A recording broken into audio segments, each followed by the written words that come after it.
All right. So today I got to talk to Jack on the phone for the first time. And Oh, you did? It was a great, he reminds me of my Uncle Jimmy, actually. It's amazing. But, we were talking to him and just letting him know what we're going to talk to you about. And then at the end of the conversation, we said, hey, Jack, is there anything you'd like us to ask Sting? He said, What? is there anything you'd like us to ask Sting? Yeah. And he said, yeah, you know, first time I met Sting was at his apartment in New York City. And I want to know why he listened to a goofball from Pittsburgh with Coke bottle glasses. Why?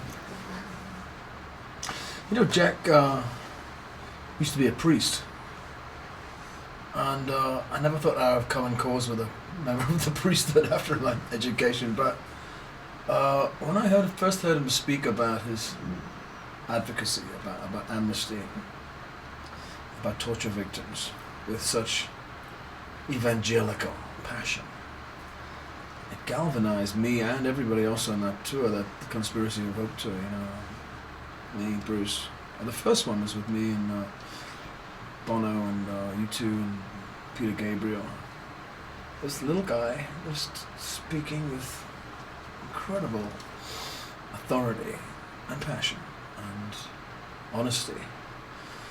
And it ceased to be an abstract concept, that people were being imprisoned wrongfully in the world or tortured, and it became very real. He'd met these people. He'd met relatives, he'd met survivors of this process, and was just totally galvanized by the need to stamp it out in human history. It's medieval. Unfortunately, it's still with us, probably more so. And so, a voice like Jack's is increasingly important.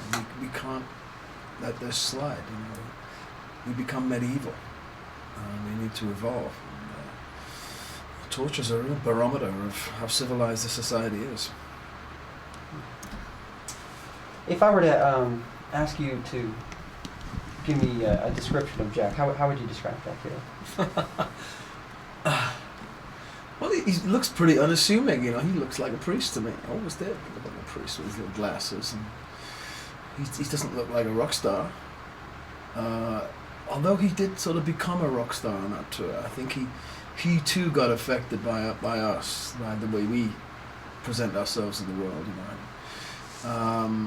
I think it was a two-way street. We were galvanized by him, and he was galvanized by us. He never, had audiences the way we could generate audiences, and so it was a good thing for him. You see him evolving into this massiveness of that tour, and how important it was. Personally, I'd been a member of Amnesty for a long time, but I've never really seen it working so well.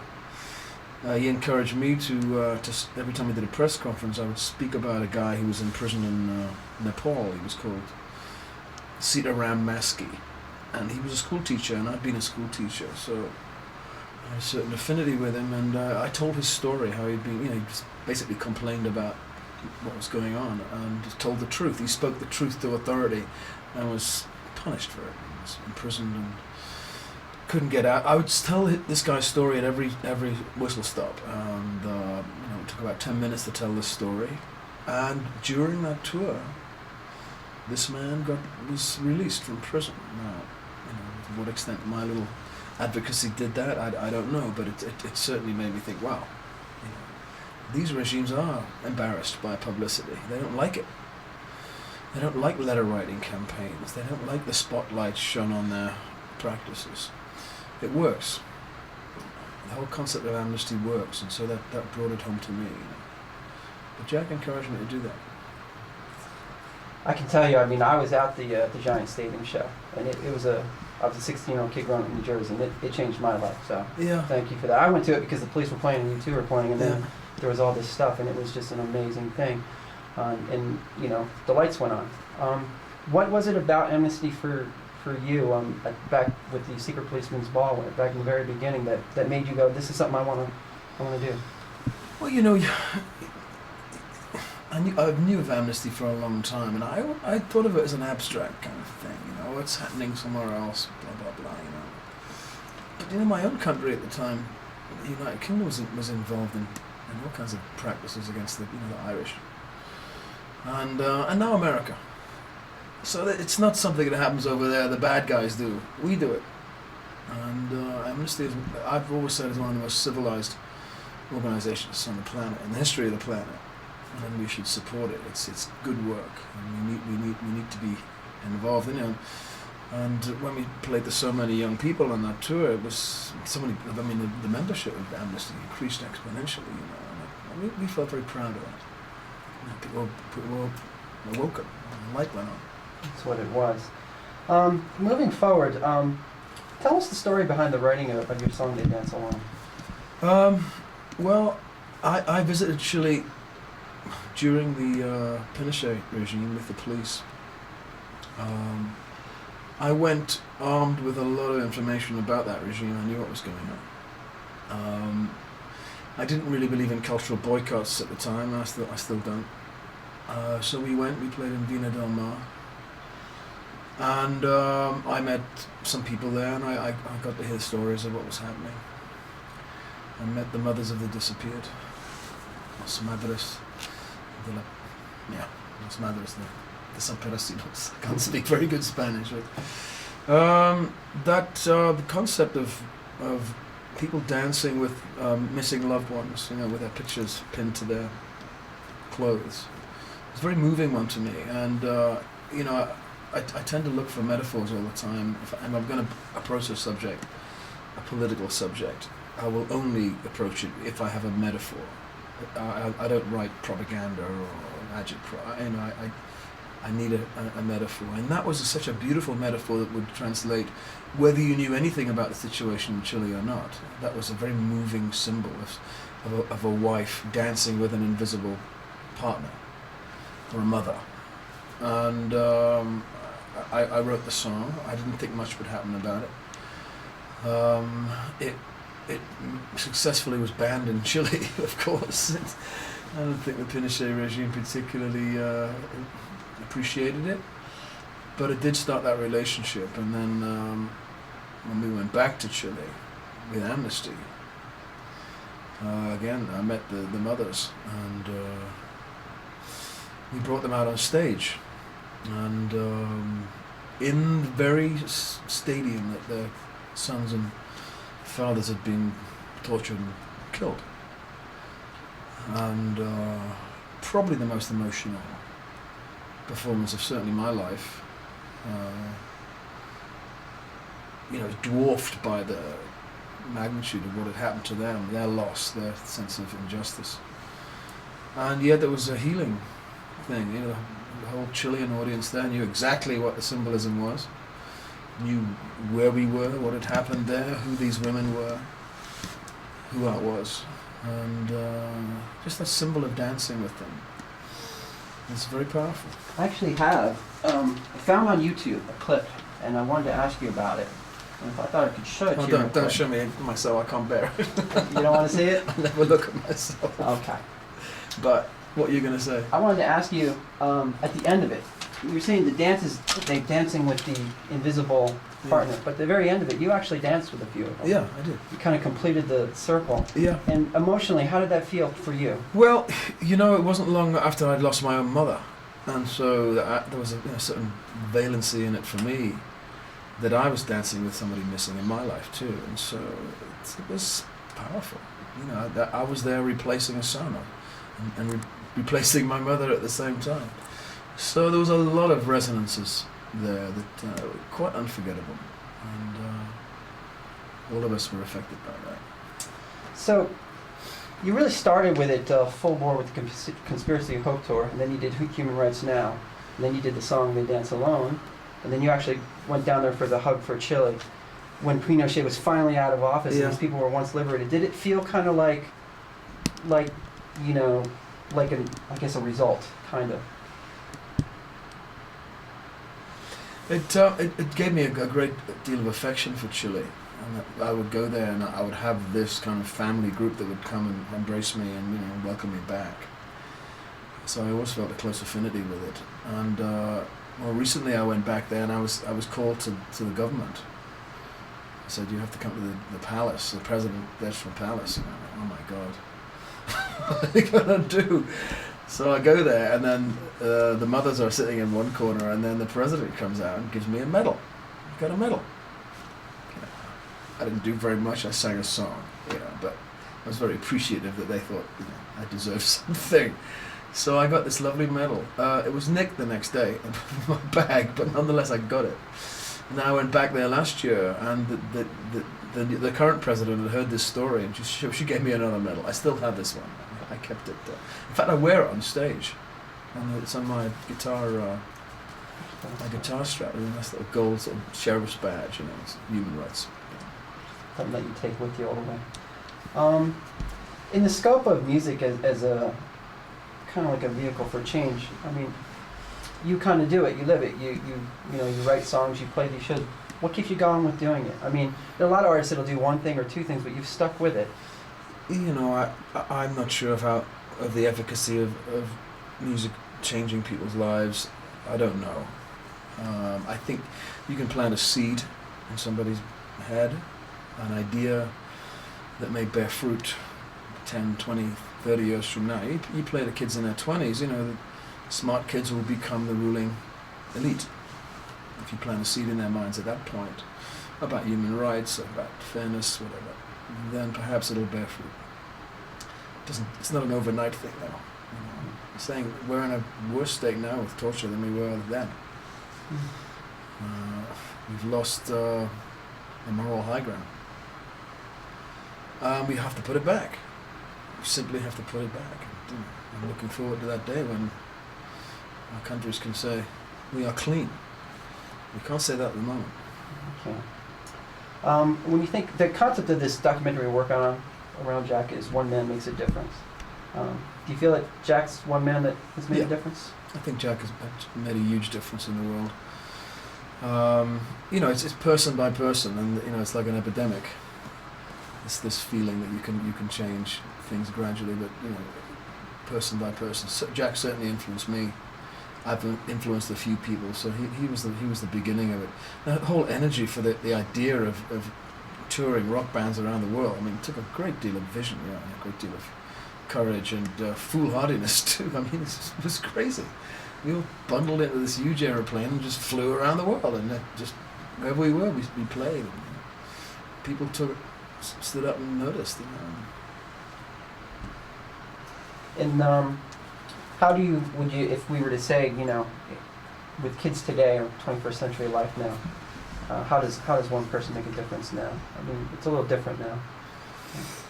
Everybody can make a difference. I think the only petri dish we have for analysis is the self. You look at yourself and you say, well, what is wrong with me that reflects in the world? Because we are connected to the whole thing. What is it that's in me that's lacking that makes torture exist in the world, or unfairness, or murder? Who knows? We all have it in our souls. We all have the potential for great good and great evil. All of us. Me, you, everybody. And I think that petri dish needs to be looked at daily. Say, how can we change in our own lives? You don't need to become Jack Healey. You just basically fix your own life. I mean, Jack had the vision and the courage to take it a step beyond that. But everybody can look at themselves and say, how am I contributing to this? Kid dies in Iraq. What's my part in this? Where's my vote going? Where's my tax money going? It's important. It's very important stuff. When you guys got out there on the first tour, was there a moment that you can think of where you saw Jack handling something or doing something where you're just like, wow, that's... Oh, I mean, I remember his speech about the torture victims he'd... and it's too graphic. I wouldn't want to repeat it, what he would say then. It was very graphic and very powerful. But he wasn't here. No holds barred. He was just out there telling a story. Great storyteller. He's an Irishman. And I think some of the priesthood is still with him. That evangelical spirit is still there. I admire that. Did he kind of, when you guys all saw him out there, kind of taking it on the chin and going for it, did it kind of you said you admired him, but it kind of make you guys go, wow, this is something we really can do something here? All of us took the baton up and started to talk. Started to tell stories and say this is what's happening. Nobody was dumb on that tour. Everybody got completely into the whole thing. Bruce, myself, Peter.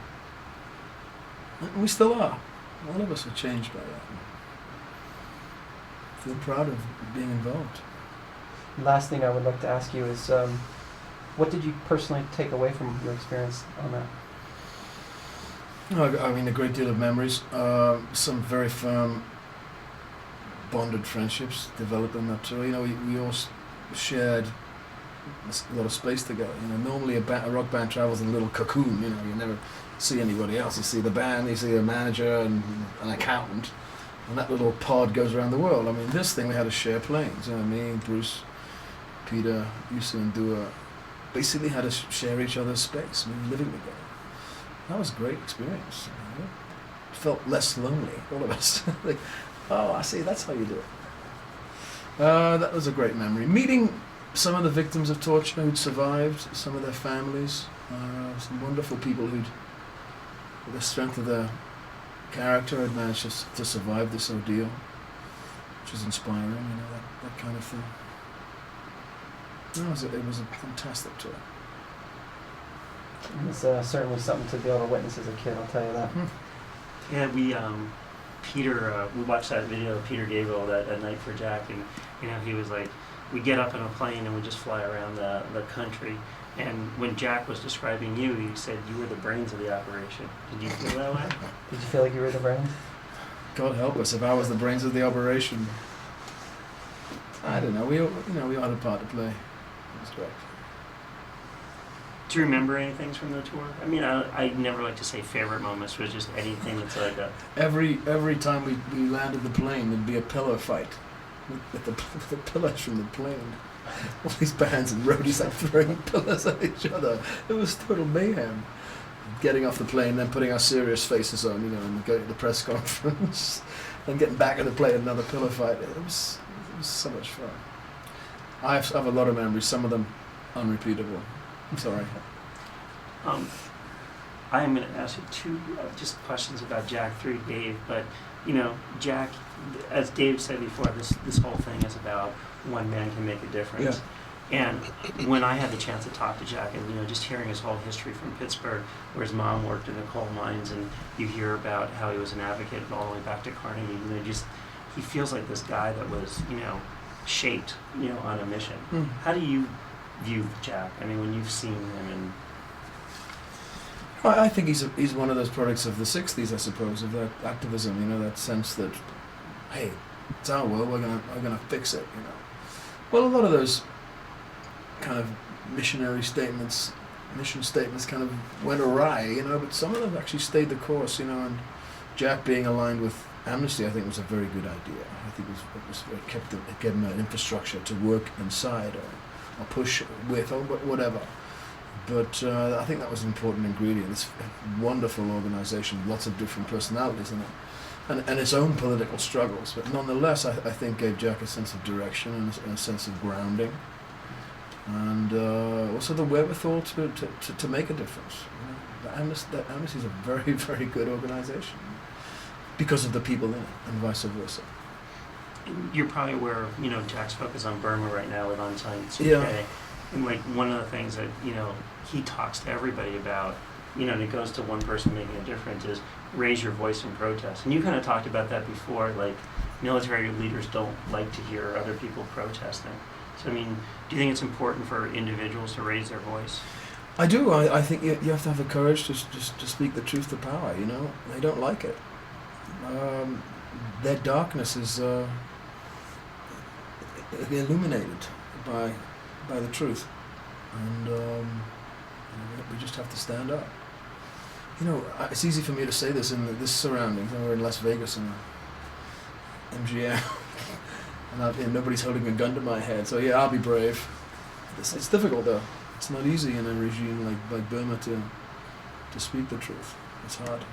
So we have to respect that.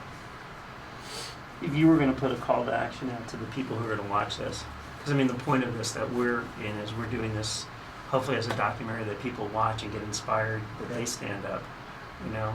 And even though I'm asking that you have to look at him, so, you know, Collaborative effort. what would be your call to action to people watching this video? Well, I think simply finding out what's going on there and join a letter writing campaign. You know, you'll be advised by Amnesty what you can do, who you can write to, and what effect you can have.